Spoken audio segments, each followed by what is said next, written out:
बच्चों। Good morning ma'am. बैठ जाओ। कैसे हो आप सब? अच्छे। मैं आज आपको पेड़ पौधों के बारे में जानकारी दूंगी। पेड़ पौधे हमारे लिए क्यों जरूरी है, ठीक है। पेड़ पौधे आपने देखे ना, जैसे पेड़ पौधों में है तुलसी का पेड़ है, नीम का पेड़ है, बरगद का पेड़ है। ये हमारे लिए किस प्रकार उपयोगी है उसके बारे में आपको मैं बताऊंगी। जैसे पेड़ पौधे हमें हवा देते हैं, छाया देते हैं।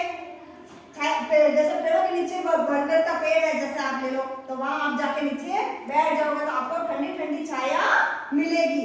जैसे आप देखो ये है पौधा, तुलसी का पौधा है। कौन सा? तुलसी।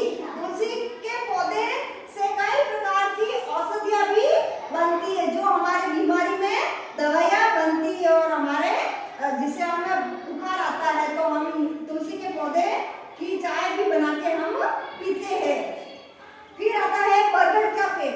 बरगद के पेड़ से हम ये देखो, ये कौन सा पेड़ है? बरगद का।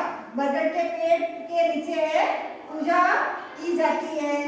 अब आपने ये सुना होगा पेड़ पौधे हमें क्या देते हैं? ऑक्सीजन देते हैं। क्या देते हैं?